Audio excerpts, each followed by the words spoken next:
Good evening, everyone, and welcome to Live Well Sister. It's your girl, Marcie Thomas, and I'm super excited to be here with you for another episode of talking about the things that help us to live well. And if you were watching as we came on, you can see there are different things that we talk about. And tonight we have the distinct honor of being able to talk about relationships, specifically mama relationships, whether you're the mother of or the daughter of. So I'm super excited to have our guest with us tonight. So if you have opportunity, you can drop in the comments to let us know where you're joining us from, or if this is your first time, just so we can kind of get an idea of who all is here.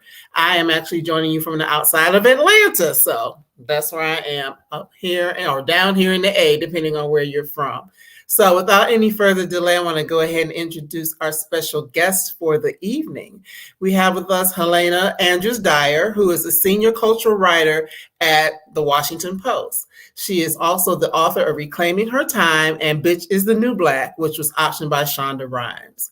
Her work has appeared in the Oprah Magazine, Marie Claire, Glamour, and the New York Times, among other publications. In addition, she has appeared on ABC's Nightline, CBS's This Morning, CNN, MSNBC, Sirius XM, NPR, and New York One. And she currently resides in Washington, D.C.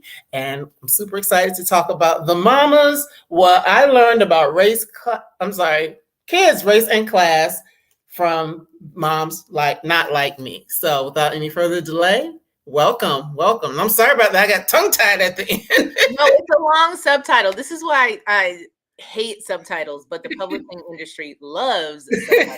Anyway, you got it in the end, so that's all right. Yeah, well, welcome. I'm so super excited to have you here. We met a few months ago, back in October, at the Well-Read Black Girl Festival, and you were teasing me because I was the one that bought everybody's book and had the opportunity to get it signed. So I'm super excited to have you here to talk about the mamas. Thank you. Excited to be here.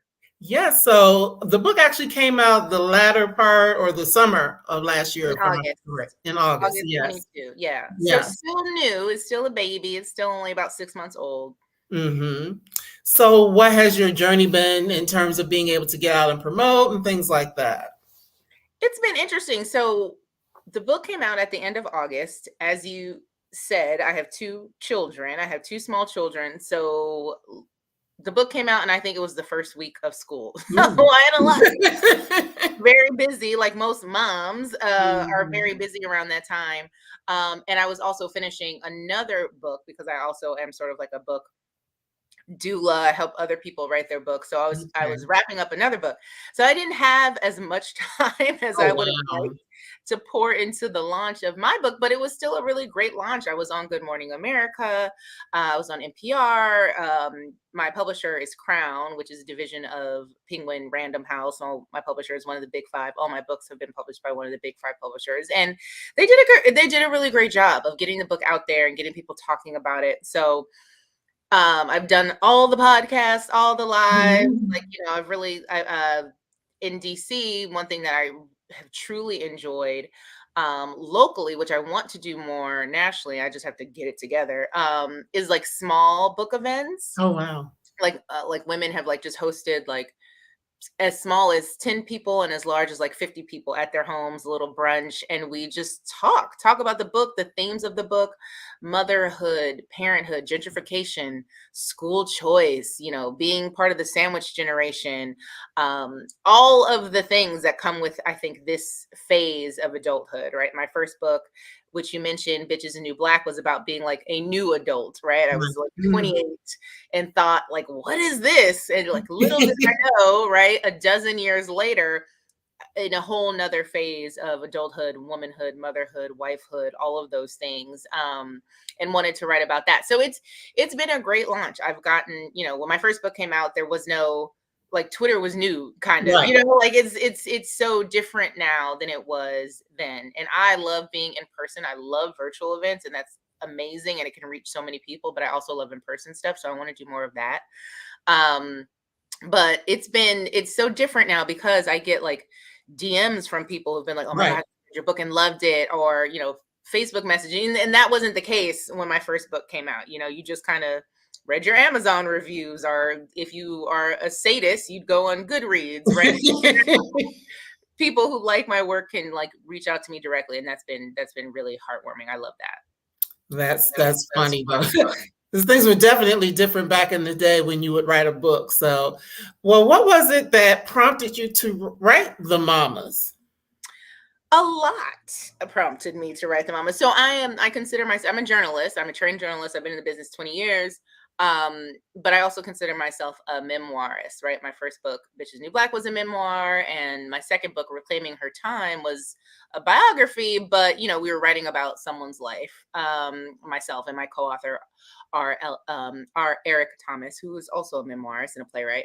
And so for me, I like, you know, I worked for Exojane when Exojane first launched, and we were doing kind of like the personal essay boom. I love telling stories that way because I feel like you can tell a story that some might consider niche, right? Talking about this book being a upper middle class Black mom in an urban gentrifying area. Like, that seems like a very niche experience.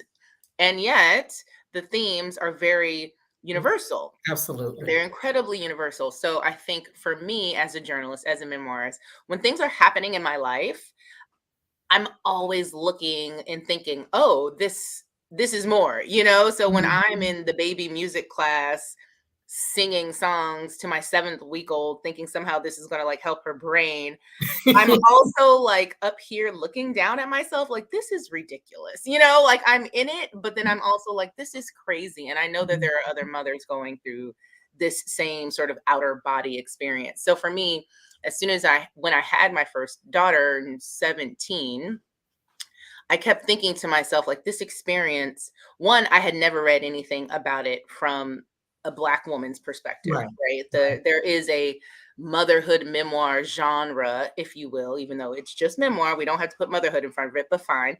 There is a genre of memoir specifically about motherhood, but it is rarely written by Black women. So I hadn't read it. And as I'm experiencing these things, especially in a gentrified neighborhood where class and identity keep clashing against each other, and race keep clashing against each other, I just knew there was so much more to the story, and the story was so rich, and I could explore larger things as a journalist, right? I could talk to sociologists, which I do. I could talk to historians, and make my little story much bigger. And so from 2017, when I entered the world of mom group and Facebook groups and all these things, I just kept taking notes. I was taking voice notes, and that's what I do as a writer all the time. I take voice notes. I take things in my notes app. It's always open, and just, even if it's just a sentence, right, or just an observation, almost like my own voiceover, right? And I keep track of it. And I talked to, this is a very long answer. And I talked to my agent about it, and I was like, I have something, I don't know what it is, but I have something sort of like about motherhood and all these things that are coming up. And he said, oh, that's a good idea. Maybe. Right. And he shelved it, but I didn't. I kept working on it. Right. And in between that time, I wrote the Maxine book, and I had another baby. And then the pandemic happens. George Floyd happens. The murder of George Floyd happens. The Black Lives Matter movement is reignited for the mainstream. And suddenly Black stories were now trendy again. And Mhm. so my agent said, he was like, hey, publishers are looking for this type of work. Do you have that thing that you're working on? I was like, yep, I still have it, because I was still working on it. And that's when we ended up selling it in the summer of 2020. Okay. Well, thank you. You said it was long, but it tells a lot that we need to know. So that's Well, I think okay. people do, like a lot of folks, and I'm sure there's people on the chat who like, just the publishing business can seem very Mhm. mysterious, and Mhm. the process of book writing, while it is very, it's formulaic, the process of like book idea and selling and to finished product, it's pretty formulaic, but people don't talk about the formula all the time. They're just like, oh, and then I wrote this book, and it was like, no, no, no, there's so much that went into it. So I like to give everyone the whole story if they're considering this crazy path. Right. And one thing I like about it is that even though you kept working on it because you knew you believed in what you Oh had to yeah. talk about, and even though at the beginning people were like, maybe not, you knew that it was important and that was a story that needed to be told. What I love about it is just you start off in the beginning, you talk about, the mamas and how you met these people, but really it was about being able to form human connection, which we're oftentimes looking to have connection, and trying to determine whether motherhood connects us or if motherhood is enough to connect us. Right. Right. And the answer is no. The Right. answer is no, it is not. It is a great icebreaker.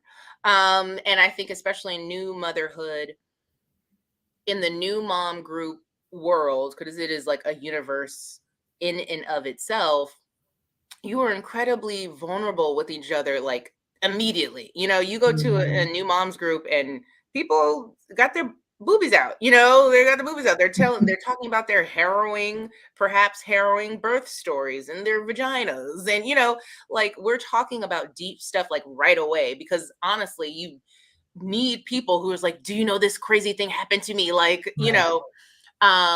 it is such a crack, like an earthquake in your identity. So I think that once we get together at the beginning, it's just like you glom onto each other. It's like magnets. And then if it's like a true friendship, which is what Right. I wanted to explore in the group, specifically with this set of women who are like my neighborhood moms, who were Right. mostly white, because my neighborhood is becoming very white. And I like to go to the coffee shop and pay $6 for a latte. I like to go to Mhm. the farmer's market. I want to do the stroller strides. I'm into all of that stuff, but I didn't see myself in it because all the women who were doing it didn't look like me. Right. But I didn't want that to bar me from having the experience I wanted to have during my maternity leave. So, but would we just be those types of friends? Would it just be transactional, like, in the space of time of baby yoga or the baby music class or whatever? And then it's like, okay, goodbye. I go back to my life. You go back to yours, and never shall we meet again until next Wednesday. Right. Mhm. And I thought that concept was really interesting to me, especially in adulthood. It's hard to make friends as an adult, It right? is. Because you think your identity is set and your friend group is set. But when you become a parent, specifically when you become a mother, I think things sort of shift. I have Black friends, right? I have a lot of friends, but a lot of them had kids before I did. So the kids were Mhm. older. So I'm sitting around on maternity leave for 6 months thinking, like, well, who am I supposed to hang out with all Right. day? And I was spending so much time with these women. And the question of like, are we really actually friends was always there. That was always the thought bubble in my mind. And I wanted to explore that in the book. Mhm. And you hit something when I heard you say 6 months. I was like, wow, that's just something that makes you different from others anyway. Because some women are blessed to get 6 weeks because they Yes, have no, to it was continue to work. huge privilege, very huge privilege to have, which it should not be. I mean, if we Right. lived in Europe, I would have got a year, right? Right. Like, but I'm very happy for those 6 months. It was a huge privilege. So that is one of the other things that comes up in the book. It's not just it's race. As we say, it's race, it's class. It is a bunch of different things happening at the same time. So of course, well, tell us a little bit about the mom group that you initially got into and how you kind of found yourself trying to navigate your way through that. Well, immediately, and I'm sure other people have had this. I know other people have had this experience. Like once I became, I call it publicly pregnant, right? Once I was Mhm. like telling people, okay, I am pregnant, right? Like I didn't announce it like Rihanna, I didn't announce it at the Super Bowl, but like once I started telling people I was pregnant, it was almost instantaneous when a colleague of mine was like, "Well, are you on the Facebook group?" Right? And because she lives in Mhm. my neighborhood, and I said to her, I was like, "What are you talking about? What Facebook group?" She's like, "Oh, don't worry, I'll send you an invitation because, of course, it's a private Facebook group." Right. Mhm. And she invites me into this group, and it is like 1,000 women, more people than I knew had children in our neighborhood, right? Who just have this wealth of information, all the information that I had just been sort of like randomly Googling, or asking, Mhm. nanny shares, the daycares, what are the good daycares, how much these things should cost. They're giving all this stuff away to each other, free for porch pickup, a up a baby stroller I don't use anymore. That joint is like $800. It's just like Mhm. all of this stuff. And I was like, oh my gosh, this is information overload, sensory overload, all the things that I've been wanting. I'm like lapping it up. But at the same time, I'm looking around, I'm like, wait, is there like everybody's white up in here? In our Right. neighborhood, that was a historically black, well, historically, it was a white neighborhood, but had been a Mhm. black neighborhood for decades and is now flipping again. Um, do I belong? I know that I belong, right? I Right. I live here, I pay my rent, all the things, but it's the image of what a mother looked like in this very type A DC go go go professional environment didn't look like me, even though I know there are moms like me. I know who I exist, right? And so it got me thinking about all those things, but the group, it had so much of what I wanted, right? Like there was so much that did connect me to these women more than just the other black woman who might be on the street, that I Right. don't know anything Right. about. And so that was an icky feeling, right? That I was uncomfortable with. And I try to explain or explore, not explain, explore class in the book too, like class amongst black folks, right? Which we don't like to talk about all the time. We always consider it like this, like an our kind of people sort of thing, Mhm. right? And that is like not me. I didn't grow up that way. Only child of a single lesbian woman. My mother, she struggled. She always gave me all the things, but I didn't grow up that way. In one Right. interview, someone asked me, like, it was a friend of mine and who also grew up poor, and he was like, do you ever get out of that? And I was like, I don't think so. I think you always consider yourself a poor Mhm. kid if you grew up poor. I read in the Mhm. book, like, I'm always proud of a refrigerator filled with food. Like I will Yeah. always be, and yet here I am, 40 years old, amongst these women who, and I went to an Ivy League college, like I've always kind of been in those spaces. But when you're doing it as a mother and you're around these people all the time, it's just like, ooh, like what's rubbing off on me that they're doing that not would not necessarily do, or vice versa. So that piece of it again was something I knew that needed to be explored because it was tugging at my mind. So I was like, okay, let me like try to go a little bit deeper into this. And there's actually an excellent book. I wanted to talk to the sociologist, but I wasn't able to. Her name is Dawn Dow, and she wrote an incredible book that I read some of for the book. It's called Mothering While Black, where she just Mhm. specifically talked to middle class black moms in urban environments about their experience, because it is a singular experience. And I just found it really fascinating, and it was something nobody was talking about, but I know so many women are experiencing. I mean, Atlanta, like, come on, like, Right. Houston, Dallas, LA, like all the Chicago, all the places. But nobody was talking about it, as if we don't exist. Right. And we definitely, well, not me, because I mentioned I don't have any children, but y'all, you all We're definitely, here, we're out here. yeah, you all are out there, whether married, single, whatever the case may be. Black mamas are out here and black mamas are holding it down. But I really love the fact that you do talk about the fact that there are differences, and there are. Everybody's experience is going to be different, because you, as a married professional woman in DC, your experience is different from the unmarried woman who lives in a rural area. It's just different, even though you're Black mothers, and people would lump you all into one category. So others would put you all into one category, but your experiences are very different. And forgive me if I skip around from the book a little bit, but I've read it, everybody else hasn't, so they won't know that I'm skipping around. But that's one of the things you talked about in the book, is how there are people who basically, you're unseen in some groups because people just put you in a certain category and they write you off as not being important or not being relevant because you are, a Black mother. So talk a little bit about that experience. Yes, you call it. I interviewed a friend of mine, a fellow author and fellow parent of color. She's not Black, she's Indian American. But we called, as we're having this discussion about these groups that we're all in, and we know all the same people. And she was saying, it's like the invisible population. We are the invisible population. And she was talking about how she would be in situations. I mean, she is very clearly a brown woman, right?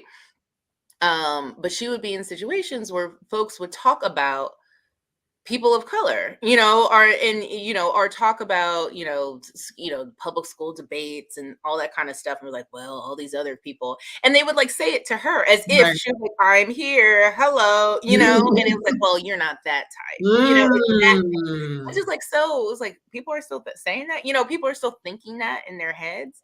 And in the book, I talk about this specific experience, where my husband and I are at the playground with our daughter and my mom. My mom lived with us for a year, and we look how we look. I think me and my husband and our one daughter at the time were coming from like brunch or something, and my mom was coming from church, and so that's how we look, right? And there was a little boy at the playground, which is right across the street from the projects, which is another thing about our neighborhood. You could, the projects will be on one side, and then these like $1 million flipped Victorian historic row homes on the other side, right? But we all go to this park.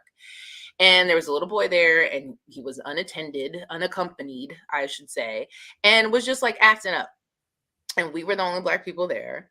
And so my husband kind of steps in, and because the boy was kind of harassing this other little girl beyond just kids playing, and so we're kind of trying to step in and help. And so the situation, which I go deep into it in the book, the situation gets sort of resolved. And the parent of this little girl the boy was bothering, they're white, and he's leaving because we're just like, you should just go. Like, this is not going to get fixed by y'all. So he's leaving, and then, but before he leaves, he kind of like conspiratorially, puts his arm around us, like, hey, can I get you all's information? And I'm thinking, like, why does he want to say, we don't know you? Like, why does he want to, like, can I get you guys' information? There's all these programs, because they were fighting over a bike. And he says, there's all these programs in the city where if you all need to get him a new bike, there's all these free bikes. And so he's trying to like give us this information about free bikes. And I look at him and I'm thinking, I was so confused at first. And I was like, wait, I was like, this is not our kid. Like, do you not see what? Like, it's, he was like, oh, Black people at the park, they're all related.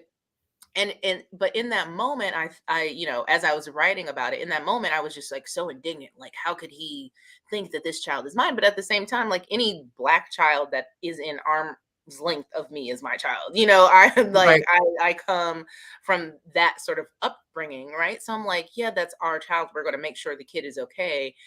We didn't leave the playground until we found his parents, like all of that. But at the same time, I thought to myself, like, but this middle class white person in our neighborhood didn't consider us as part of his or his group or part of the neighborhood, right? We were the others.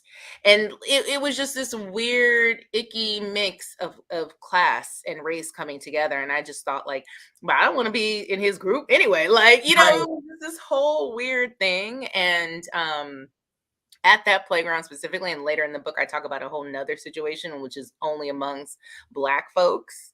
of different classes at that park, right? And it always bubbles up, and when it happens, we kind of like shunt it to the side, and we're just like, ooh, that was weird, and don't investigate it further. And I try to do that in the book, because I think how I know now as a parent that how I think about class and race and identity and who belongs where and community, that's how my children are going to think. I know that's how my children are going to think about it, even if I'm not like explicitly giving her lectures on these things and systematic racism and critical race theory for a kindergartner. Right? Like, even if I'm not like sitting her down and telling her, what I do is going to be what she does and what she thinks. And so I wanted to sort of explore that in the book, because I wanted to explore it for myself. Right. And you also talk about something very similar as it pertains to how white children are brought up. You can have this parent who's supposedly woke and reading all the books and doing all this, that, and the other. But if they're not actively walking what they're talking, the children are going to grow up with certain biases and stereotypical ideas of who we are. Absolutely. And a lot of that is so obvious. We know that. But I think folks need to like see it in black and white, one. And so I say it, right? And I give examples, just real world examples of seeing it, but also the research behind it, that, children do what we do, not as we say. Mm-hmm. And in places, I think, especially when you're in these very progressive liberal enclaves, which DC is, right? You have people who will talk the talk. I voted for Obama. I would have voted for him 3 times, right? The quote from Get Out. And yet you ain't got no black friends, Mm-hmm. right? And yet you didn't want to send your child to the public school down the street, even though the numbers, right, the test scores at the public school down the street might be just as great as the charter school you decided to go to, but charter school looks different. And you put your child in these homogenous spaces, and black people do it too. Right. Right. And what does that mean? Right. Like sit and really think about that. What are you then teaching your child about who is important and who is valued and who is not? Right. And so I think I try to, and again, these are lessons. I feel like we all know them, right? We all know them logically, but to see them play out in front of us and to see it play out in our own lives is it's a different thing altogether. And I wanted to highlight that in the book. Mm-hmm. Another thing that I'm thinking of is, excuse me, the idea of being a person who has a certain level of privilege and having the opportunity to, like you talk in the book about, choosing what's the right school and, where are the right places to put my children, what are the right programs, all these different things. Where does the space for having them in all those right, quote unquote, right, i.e. sometimes white spaces, versus also making sure that they understand who they are culturally and have, a balance of both sides, the best of both worlds, for lack of a better way to put it? That's such a difficult question to answer. It's so personal, but I think what I wanted to do with the book is challenge us, all of us, when we say, oh, I want the best for my kid, because we all do, of course we all do. What is the best, right? If anyone listened to the Nice White Parents podcast that the New York Times did a couple years ago, it was so excellent. And it delved into this idea about school choice. And often, and all parents subscribe to this, not just white parents, the white school, right? There's like a rule, and I'm going to get the numbers wrong, but let's say it's like, if 50% of the kids are white at the school, all parents, including black parents, think like, oh, that's a good school. Like, regardless of test scores, right? Or all the other metrics that might make a school good. It's just like, oh, that's the white school. That makes sense, And I challenge us to challenge ourselves with that question, right? And I know I write about this person that I know in our neighborhood, a mom in our neighborhood, who's like the only actual white person I would ever describe as woke. I don't use that terminology ever, but because I think she is very intentional about the spaces that she puts her white child, right? Because she knows I think as parents of color, black parents, I know I'm raising 2 black daughters, right? And so I am preparing them in all the spaces I put them in to be right now, just to be poured in, loved on, validated, and confident. Like that's my plan right now before I'm like introduce them to the outside world, right? And I think that too often white parents don't know, like, you are raising a white child, right? And you are raising a certain type of white child if all you do is put them in situations and in activities in schools where they get no diversity. Right. In any way, right? Socioeconomic diversity, racial diversity, ethnic diversity, none of it.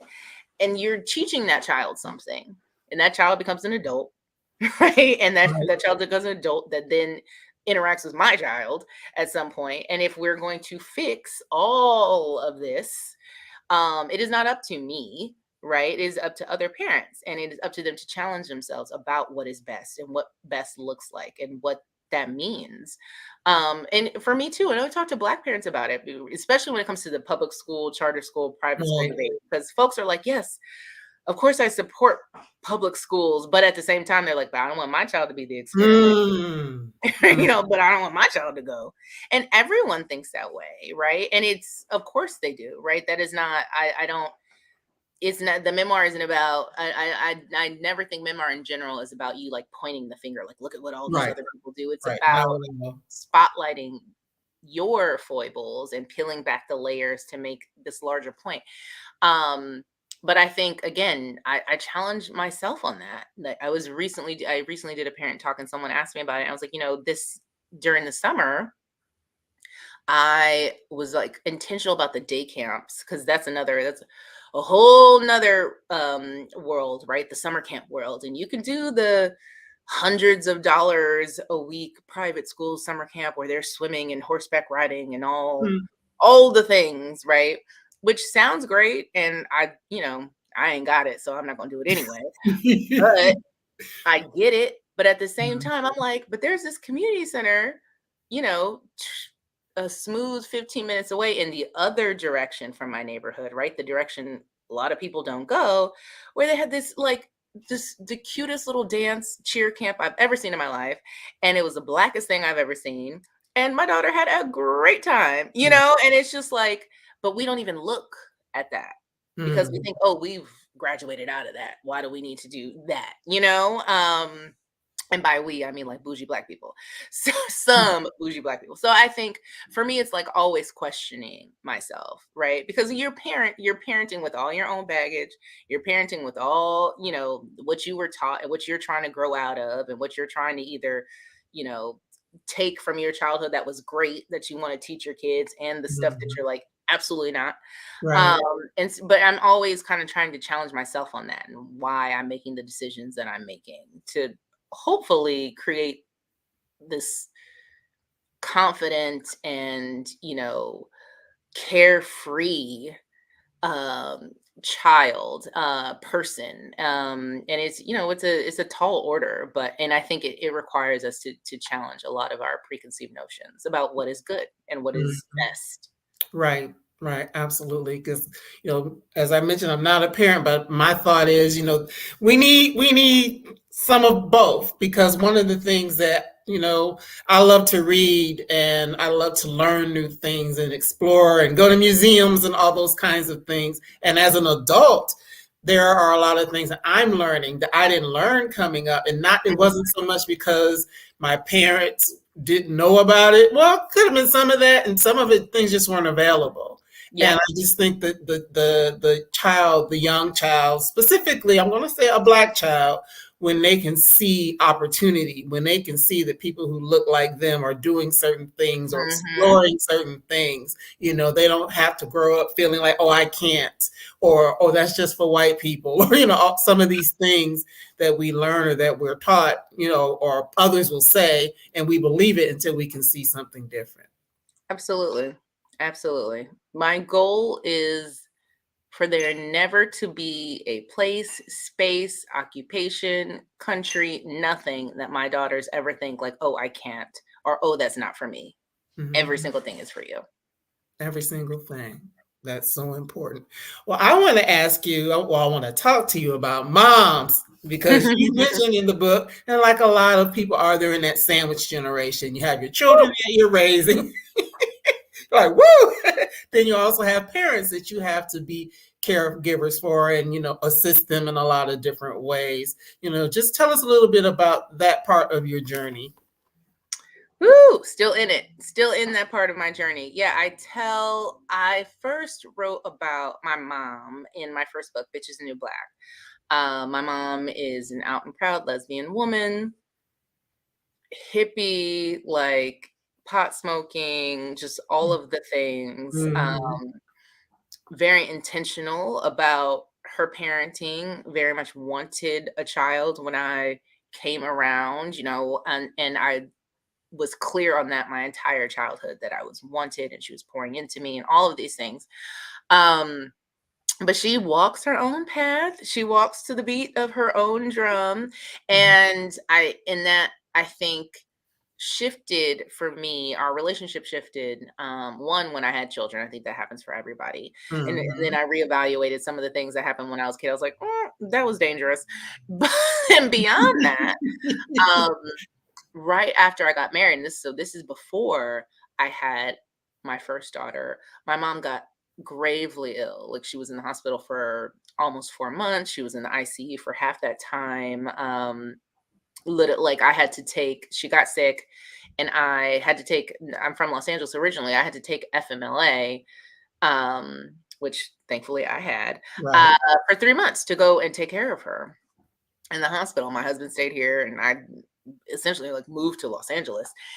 And it was one of the first times in my adult life where I recognized the fact, I was like, oh, this chick is about to get old, like, and as an only child, or the responsible, even if you're not the only child, if you're the responsible one, oldest, youngest, whatever, the one that does those things, I was just like, wait, this is part of my life now. It's not just Mm-hmm. me becoming this independent adult. Great, but I have a parent that I'm going to have to take care of. And if anyone has a parent who's been sick in the hospital for a prolonged period of time, it ages them. I remember her doctor telling me, like, she was like, she's going to be like 7 years older when she gets out of here, Mm. right? And she was, if you look at pictures of our wedding, which was literally like 5 months before, she's like vibrant and dancing and all these things. And then we're out of the hospital, and she barely has the use of one of her arms at the time. So, Mm. I mean, it was like such a huge shift. And I didn't, I write about in the book, like, I didn't show up great to that, because it happened so quickly, because she, had gotten sick so quickly. I was very resentful of it. I'm like, how dare you get old? Like, how dare you do this? And like, Mm. and because I felt like she wasn't taking care of herself properly. And so then I'm just like, now, like, dictating, like, now we're gonna have to do this, and you have to live here. And like I say, my mom does what she want to do. Right. She's gonna do what she wants to do. And so that shift in our relationship was just, again, another earthquake, right? And then after that, I have my own children. Then she lives with us for a year, which was crazy. And now she lives on the island. She lives in the Caribbean. Why? Because she wants to, Right. like, Mhm. and we're constantly having to sit down, my husband and I, and think, like, okay, what's going to happen when she can't live on her own anymore? Where is she going to live? Obviously with me and us. And we're like, oh, we got to have a house this big for that to happen. We got to do this. And it's just like all of this stuff that comes up that I don't think anyone, why I wrote a chapter about this in the book, Right. it seemed sort of like a non sequitur to me at first. And I was talking to my editor at Crown about it. And she was like, no, if you're going to write a book about motherhood, like, you have a mother, you have been mothered, and you taking care of her, having to switch to almost a mothering role with her, Mhm. was like my first experience with that.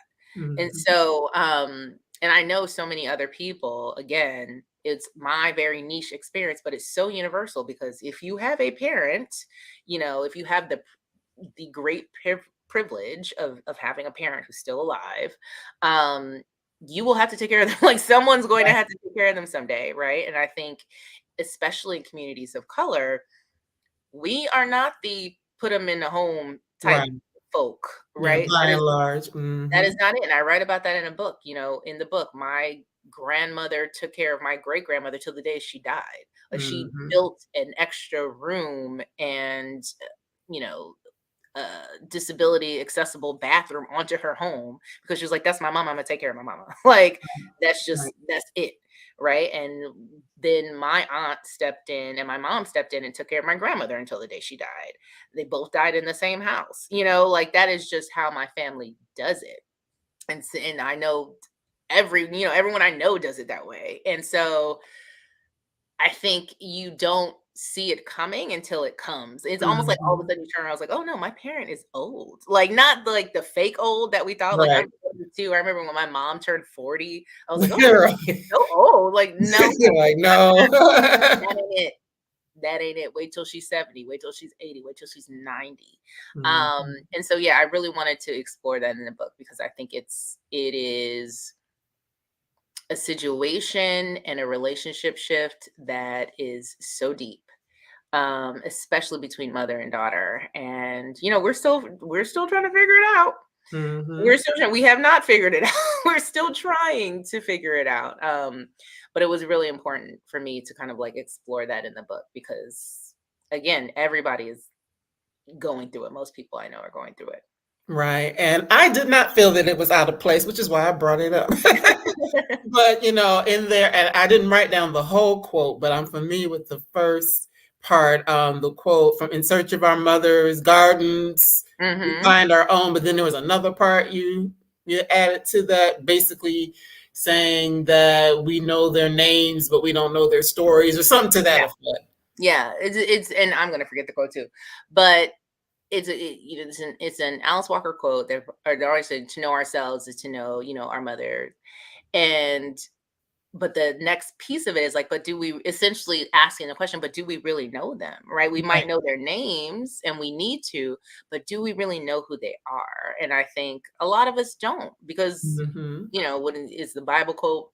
When I was a child, I thought as a child, like we still Mhm. see our parents from that perspective, that childhood perspective. Like my daughters see me and it's like, but do they really know me? Like they can read my books and find out. Right. But Right. like, um I think there's so much more to her, right? And so much more to how she feels and the decisions that she makes. And you want to kind of swoop in. I know me as the type A person, like, and just fix it all. Like, no, you can't live here. You got to go to this other place, be closer to us. Da, da, da. You got to go to the doctor here. Da, da, da, da. And she's approaching it from who she is, right? Right. At her core. And that can be tough. And I think, really stopping and taking the time to understand each other more is something and understand each other as the people we are now. They say it about romantic relationships always, right? In a Mhm. marriage, it's like, okay, you're going to grow, you grow into different people and understand each other, but we don't talk about that in a parental child relationship. Like, you are different people, right? Mhm. Especially as you grow up and grow older in different stages of your life. And I think that we have to make room for those folks and talk to the folks that we are, not the folks that we were. And it's rough.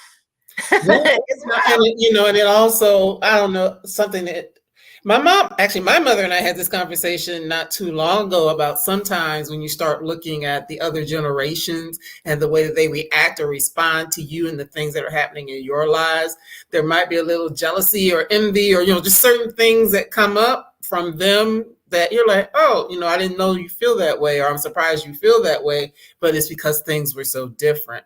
I know Yes. there's a spot in your story where you say something about your husband or whatever, and your mom's like, well, I didn't have that. Yeah. So Yes. your experiences are very different. And sometimes those can be the places where it's hard for you all to, find common ground. Absolutely. So one of the other things I like, well, not like per se, that you talk about, that's true, is about like in these groups that you're in, that one of the things that makes it challenging is that if you are the Black woman in a group that doesn't consist of Black women, that there it can be a space where you're not comfortable, where you Mhm. don't feel like you can be vulnerable, um, that you can't be transparent.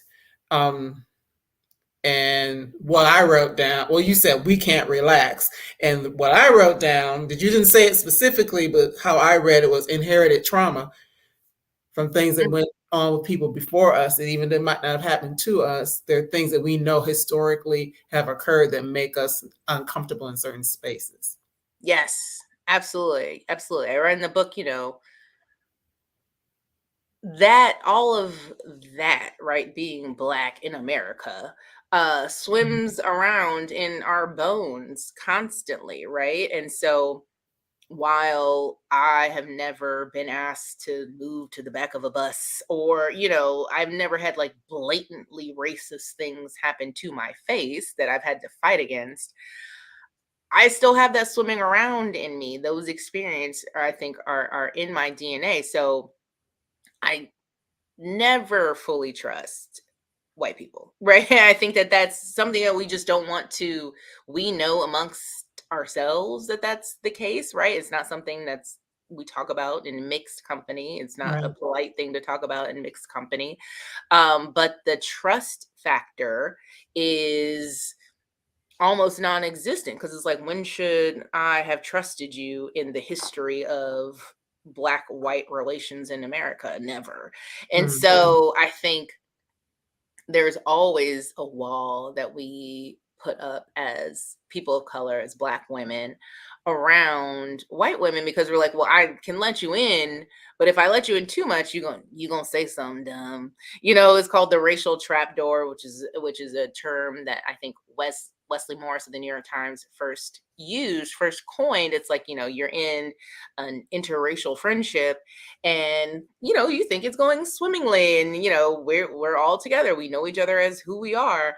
I'm not the Black friend, I'm just your friend. And then you say something crazy like, oh, I always wish I had Black friends, right? And it's like, oh, trapdoor opens, this is over.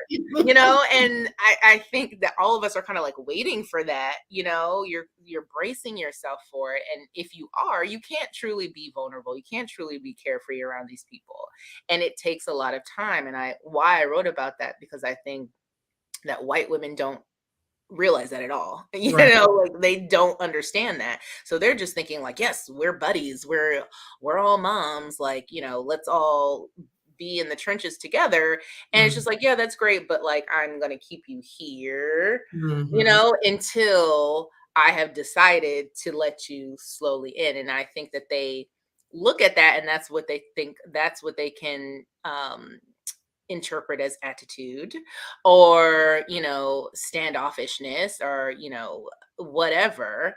But it's there for a reason, right? And it's there Mhm. because I'm protecting myself, and I think that that's really important. And I wanted to write about that specifically again, and then I talked to a historian about it. That's one thing I did in this book differently from Bitches the New Black, my other memoir. Like, I actually did reporting for this book. I put on my Mhm. journalist Mhm. hat, my journalist hat. um and I talked to a historian about it, and she was just like, "Yeah, of course. Like, this is the relationship that Black and white women have, and have always had in this country." And which isn't to say we can't get past it. Right. And I think what is required for that is one, intention on my part, because like, do I even really want to be for real friends with you? I might not.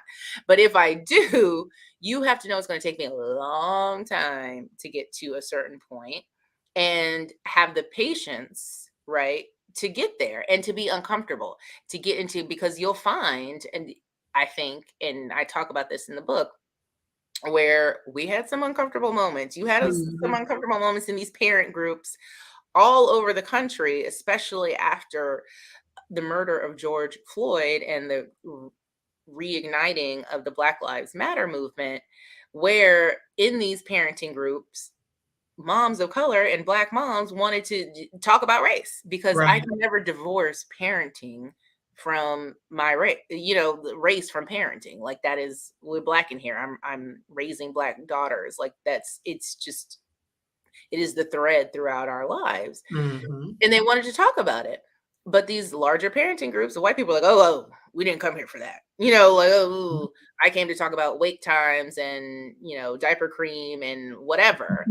And that turned a lot of, that magnifying glass then turned a lot of other parents off, because they're like, oh, so you're not really here to know me. You know what I Right. mean? You're not here to really, because that's a part of me. And if you don't want to see that, or turn a blind eye to it, then we're not for real friends. And I Mhm. think for me, thankfully, in the group, the larger Facebook group I was in, and got synthesized down to my close friends who, again, I'm the only Black girl in the group. I'm not the only in this smaller group, not the only person of color, but I am the only Black woman in the group. But that group specifically, those women are like my tribe because I Mhm. know that they consider these things, right? Mhm. We've been in uncomfortable conversations, and instead of someone just like running for the hills and being like, "Oh, Right, I'm sorry, I wasn't here for that," they were like, "Okay, let's talk about this. Let's right. work through this," right? And that's an actual friend.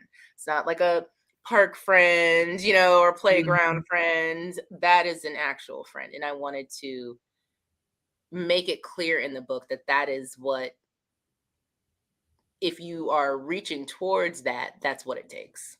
Mhm. And the reality of it is there are differences mothering while Black, because there Mhm. are those things, like, the diaper creams and all these other things that go across the board, but then there are things that are specific that you do have to be concerned about. Absolutely. Whether it's, the talk that you have to have with boys, the talk that you have to have with, girls as well, Yeah. just about, racial differences and how they may be treated. There's this part where you talk about, like we all have heard, or most of us have heard about the hypersexualization of young Black girls. Yep. White moms don't have to worry about that. That's something that Black mothers have to be concerned with. So if Mhm. there are going to be these diverse and inclusive groups, people are going to have to be, or should be, open to hearing and talking about it, and Yes. figuring out what things we can do to bring about change. Absolutely. And to receive it, right? It's like if you are hearing from another mom, like, "Oh, this is what I'm going through. This is how I'm experiencing this thing," instead of being like, "Oh, well, she probably didn't mean it that way," or "all kids, blah, blah, blah." It's like, no, no, no, no, no. I didn't come here for that. Like, this is my experience, and you need to take it at at the value it was given, right? I don't need an over explanation. And which is why, so and then a lot of moms of color don't even want to participate, right? Because they feel like they're going to be shut down, or they feel like they're not going to be really understood or heard. And so why even join, right? And I think for me, again, because this is my community too, this is my Right. neighborhood too, I want to join. I want to be a part of it. I want my daughter to be a part of it, in certain situations. But really, this is more of a mom thing. Like, our kids know each Mhm. other, and Right. a lot of them go to different schools now, blah blah blah. But yeah, I think for me, it's like I don't want to be shut out of something that I know is can be really important, because I am a mom group. I say all the time, I'm a mom group evangelist. I think that having comrades in arms, especially at those very like vulnerable first months, are great. And then also just like the exchange of information is Mhm. huge that you would know nothing about if you didn't have these women who are like expert. You know what I mean? You Right. ask, you want something done or have a question, you ask a Facebook group, and they're 5 minutes later, you will have the answer, right? And it's just like that's invaluable in so many ways. And I don't want folks to feel like they can't participate or that they don't belong, because we all do. Mhm. Well, what is your thought on groups like Mocha Moms and things like that? I love Mocha Moms. I am actually a founding member of a Mocha Mom chapter in DC. But do I go to the meetings? No, I don't, because I'm lazy. But no, I love Mocha Moms. There's another organization in DC called District Motherhood, which is for millennial moms of color. And that's like not strictly, but that is very much focused like on the mom, right? On the Okay. mom self-care, right? They get together with the kids, but they get together with each other more than Mhm. anything, right? To really like uplift the mother and the support network for the mom. And that's a great group. There's some, but I like you doesn't none of that has to be mutually exclusive, I Right. think, because there what I have found as my kids have gotten older, they're just so like my girls do ballet. I have a whole different dance moms group, right? Like, and it's like again, they know all the dance studios in DC. Oh, this is the one that's taught and owned by a Black woman. This is the one that they do pre-professional. Like that's a whole separate group.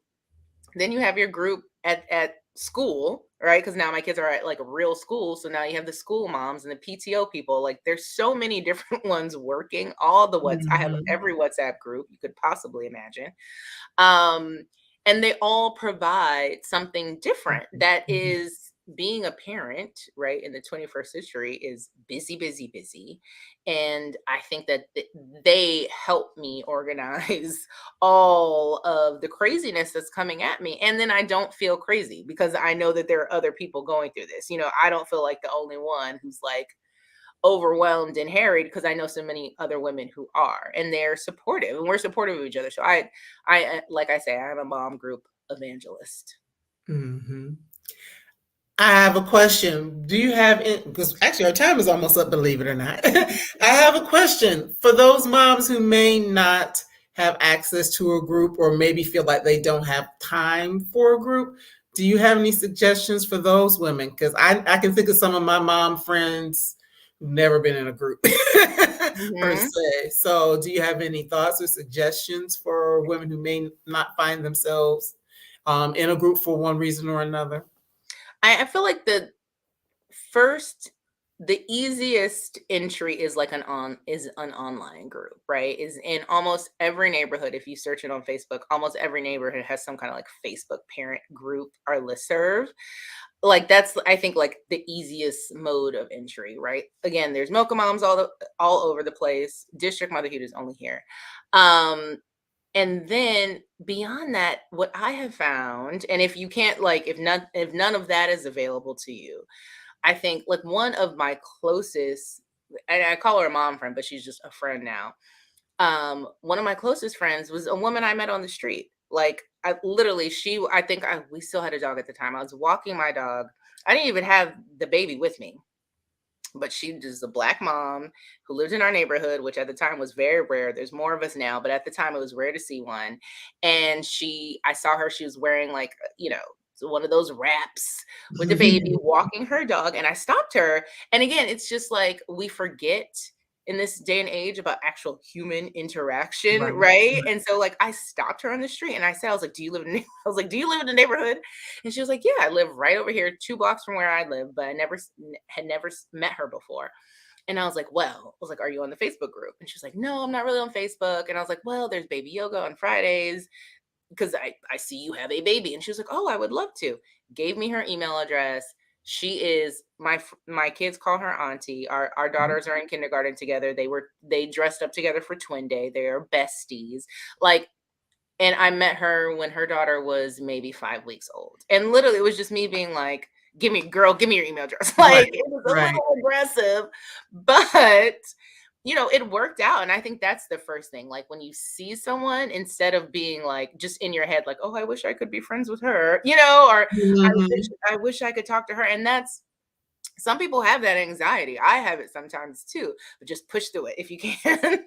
And say hello and be open. And I know so many other moms who have made good friends that way. Just like opener, like, do you live in the neighborhood? Would you like to get coffee? Would you like to get lunch? Would you like to get the kids Mhm. together?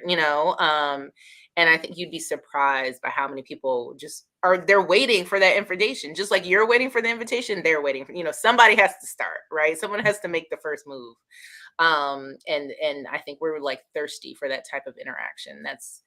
That has saved me in more than one situation. Absolutely, because I do believe in the whole concept of the village. So Yes, sometimes you don't have to be an necessary. island unto yourself, whether it's as a mom or just as a woman in general. It's good to have people that you can talk to and bounce ideas off of and things like that. Like last week, I had someone on here and we were talking about menopause and things like that. People are going Yes. through different phases of life. Sometimes it's just good to have other people that you can connect with, people that you have things in common with, and just finding that group and not feeling like you have to be someplace where you don't fit, because there Mm. is a place where you can, I, basically. there is a place where you fit. Even if you have to create that place, there is a Mhm. place where you fit. Absolutely, absolutely. So I know that you are, of course, still promoting this book. Is there anything else you have coming up that we can be on the lookout for, or are we still the mamas? The mamas is it for now, for The sure. Mamas is it. The Mamas is it. I'm trying to work on a novel. I'm supposed to be doing that now. I have not been because the other thing about the writer's life. Most of us are terrible procrastinators. So I'm trying to work on a novel. The Mamas is it. Also trying to, or hopefully going to dive into trying to adapt the Mamas. I think that's going to be the next thing because it's just sort of like ripe for other modes of storytelling. Yeah. So diving into there, and I mean, I'm at the Post. I'm still my day-to-day job, my 9 to 5, being a journalist, a features writer at the Washington Post, which I love. I just wrote something about Beyonce tickets. Right, I saw that. And I helped myself because I got tickets. Oh, okay. 2 days later, I'm going to see the Queen, and I've never been to a Beyonce concert. This is my first wow. And you know what? I was going to go some years ago, and I had to travel to go, and like at the last minute, I changed my mind and sold the ticket. Now here in Atlanta, she's actually having 3 shows, and I don't think I'm going to get into any of them. No! Just because that list is crazy. Well, you know, you wrote the article about it. But yeah, that list is crazy. So I am on the waiting list, but I doubt if I make the cut. I'm telling you, tickets are in your future. At some point. At some point. We have a comment here from Paula. Let's see. Thank you, Marcie and Helena, for an interesting, thought-provoking conversation. I really appreciate your positive energy. Yes, you do have that. You have that energy. Even late at night. So we appreciate that. Yes. So thank you so much for your time. I love bringing on people to have different perspectives and different ideas and things like that. And, you know, as I said, as a non-mom, I still really enjoyed the book, enjoyed your stories. I could understand and relate to a lot. We didn't get into the part about that deep about the gentrification and all that, but that's in there as well, especially with you being in DC. I've been to DC. I know what's happening in DC. So, you know, for those who are just interested in learning about all these different things, I definitely suggest that you pick up the book or listen to the audio, which I actually listened to the audio, and, you know, be able to hear these great stories. And Helena has a very good sense of humor. There was one part, it was near the end, I can't remember what it was, but I was like, really, LOL. I can't remember which part it was now, but I know it was near the end, but I like bust out laughing. I'm like, no, she didn't say that. But you have a wonderful sense of humor, so it's not something that's just, you feel like it's just facts or whatever. It's the story that's very well told and has some humor in it, even in situations that aren't always funny, but you have humor. So I appreciate that. So thank you. Well, I want to thank you for your time. If you could hold on for just 1 second, I want to go ahead and announce next week, but I want to be able to say a proper goodbye to you. So just hold on for 1 second, and I will announce next week, and we'll go from there. So just one moment. And thank you again. All right, everybody. I really do appreciate you for being here for this wonderful conversation this evening, just to learn something new, whether it applies directly to you or someone that you know. I know that you took something away from it, because as mothers, as people who care about the lives of children, there's just so many things that we can learn about how we are navigating, helping them to be the people that they need to be as we, you know, come into the fullness of who we are as well. So thank you so much for your time. Next week, I am going to have someone, actually I had the opportunity to talk to her before, but not in this particular platform, and that is Emily Rumble, who is a bibliotherapist and the founder of Literacy New York City. And in case you're wondering what a bibliotherapist is, it's basically a person who uses books, which you can see that I love, but she uses books to help people work through different therapeutic issues. So it's going to be really exciting to talk to her and just have her give us some tips on how to read and how to learn and get different lessons from the books that we read. So I'm looking forward to that. So in the meantime, between time, have a great week. And I look forward to seeing you next week. Take good care. Bye-bye.